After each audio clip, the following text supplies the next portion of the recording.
Kai kar tizi mani dire mano kinyal dire koda. Interrupt. Nini no wacha ni 3 minutes. Mato ngawa. Awuyo ko di ni mokwongo. Ini ni kama Awuyo ko. Nyisa. Anan girlfriend ne. ingeni tizi ma watimo ni en mara nyako. Anandi sai. No yombo. Mabongeya. To kata yindi ngeni ngalo gudiri go. Nyisa nene ne nyako ni mani sudri kucho.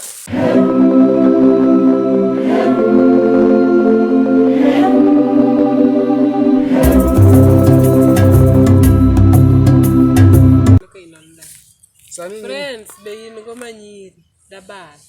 Makoro ng'eyo ni mae mane to mae mane. Onge siko mane ni makasindi.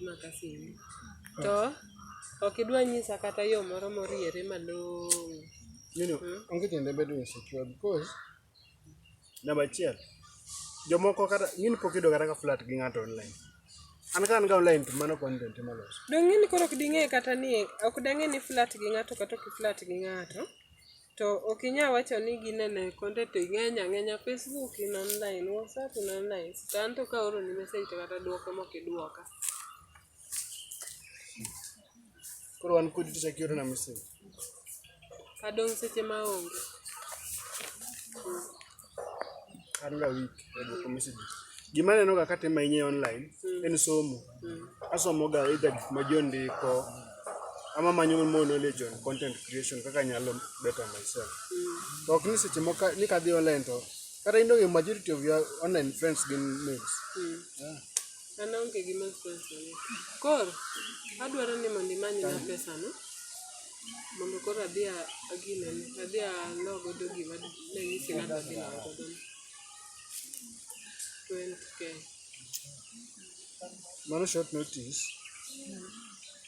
Okinya siti yote ile pesa. Awe kwa sijakataa lakini I wish need me a time. Ndio mimi nyaka kinyo kuna dware kabuoni. Tani ngini aninga chulo dichele. Koro kimi ultimatums go. Lakini digital no maka nini. Whatever ne kanya yuduni maybe from my friends. Lakini ukanya promise. Au ni kitu exercise. Abiji. Sana kazi. Karamano kang manere ba. Wagine ni watu mtizi matini lakini watu pesa no. Kanti kamoro kende menya penji. Tutempenya penja niketini pesa ngare to kinya go okenya bedo go show. Ni ine makoro ine ngata ine manyaka penji. Sawa. Kinya yedo kama chielo. Yari temata mapenjo kata from your friends. Amba ditema ne manyo. Adhi temo lakini akapa. Netuna.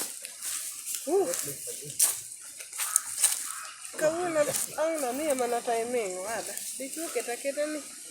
Chodo magiro konya keto mos. Konena nena nyako.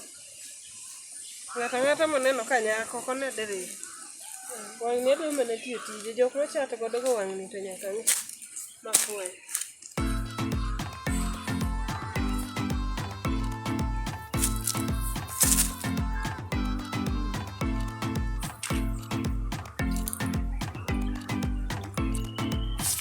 Naduse.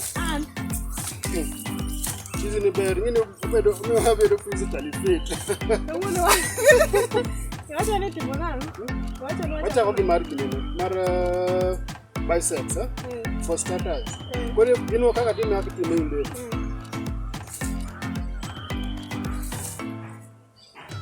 Mara dakibuke ni tamani. Ivinje. Onyasa. Alright. Breathe in, out. Breathe in, out. Kama timo marigine ne. Mar biceps, mar triceps. Mama good. Kuda bedo weight.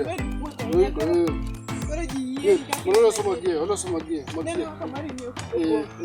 Karembe mari ni. Hello. Yani.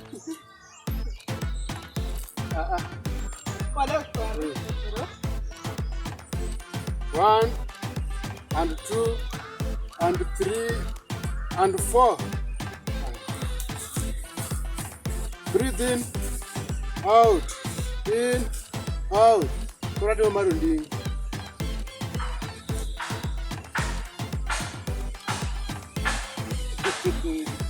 Gini rasa nih. Wah, polisi kok biro. Wanya timo gimana? Igogi kana tagogi. Coba dulu. Matoka. Kae kar tizi mani bire mano kinyal bire koda. Pinda rap. Nini no wacha ni intri. Matoka. Awuoyo kodi. Dini ni kama Awuoyo kodi. Nyisa. An girlfriend ne. ingeni tisi ma watimo ni en mara nyaka. Anandri sai. Yo yombo. Mabongeya. To kata in ni ngalo gudiri e godo. Nyisa nene ne nyako ni mani sudri kucho. Tukara ne. Wana mwana. Ne.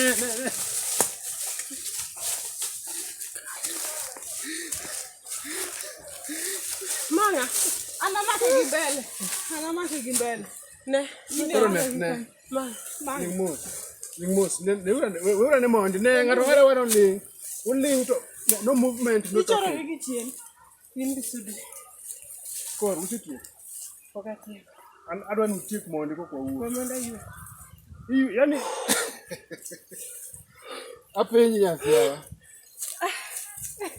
Omera nyako no tek ma wewe da chungi kwadwe ga momuya.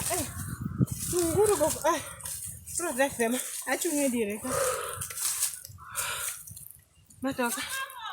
Wan mange gime wati moti. Matoka. Manga. Wasia. Manya minwa. An nyaminu. Awacho ma. Oh. Koro lara ngo. Sisi mo kinya biru chako bukuri chako daw kata gi wa. To ngini ni be anakia kata wedegi. Kori ngeni kaka ni wuok cha dongo nego be ni wadhi timo kodi exercise. Timocha mocha ni dhi timo kendi. Ayudo ka in gi jaber moting'ore mochwere mondisre kamae yawa kata ka in. Gima nawinjore ni adhi manyo ni pesa. Dungu ni dhi manyo pesa. An Adhi kinga kadi gine mondi. Exercise kama tini ya. Imbi understand ma wadwa. Mae mon ga gym cha. In seche moko. Anti. Igori no. Sani ane marito wadu. Sane mabedo. Yo kambe na rite kwa. Ani ambe atema monda fight gira. Dongi ngeni giri be. Ani ngeni ama mana ni idwa timo ngo. Hapa ni en girlfriend. Ana ma wadwa. Koro tizi mana matin To kiwuona go kode mondo tera dala. Mago to gik mabiro mos. Odong ka tin seche moko dipo kiyudo message mowacho ga kode. Donge koro yudo introduction, koro nyadhi mbele gi mbaka wa. Dogine ne kaka wuono ko king'eya. Koro ambe koro aseng'eyi. Ento nonyisa ga ni nitie nyako moro. To pok onyise ni ya. Koro at least kawuono Koro ane at least nyasiaya. Ambe koro iluonga ni nyaduse. Ate ane nyamin gi machogo kanyo. To kiwuok kode tera dala. Mago to timore. Adhi timo kamano. Wacho ni didi odhi mos. Koro higni adi? Sorry. Higni adi? Ane maketo kuom gigo ya kodi. Ng'eni seche mwagore cha. Ni dira malwar. Ne piny. Hera. Dongi ng'ena here. Yie ka wuonda Koro yie ni hero na gi ng'ato adwara ni mondo obed koda kenda. kata imbe ng'ena wada neno iromo kode. Anyalo dak dong. Inya dak. It kaki gineno. Kora pima neno ka inya rito na nyathi Nyalo rito. Nyisa ni un jolweny. Kawuono aneno. Wago mana matin kaluwore gi nwago lweny aina gani. Koro konya los. Mano ka dhi konyi kik An sani koro adwaro ni mondo settle down. Nikech gima tuweya. Ok ane. Ineno ka higa koro Higa be ok ane ka rito. Dong ing'e ni wato nyiri wan watipe. sawa Koro seche moko be jaoko. Nyalo gin. To kama ok ipuonja kata riyo. Dipo kochako timo kode. Ing'e no chayaga malich. Atimo kama? To ma okel mana mamedo hips. Kose mamedo hips gi godong. Ichaki tero mbele. Ichaki tero kama. Ichaki tero mbele. Kendo mae dhi konya kocha cha. Tero koni. Ichaki tero koni. Haya. Oriti. Amano.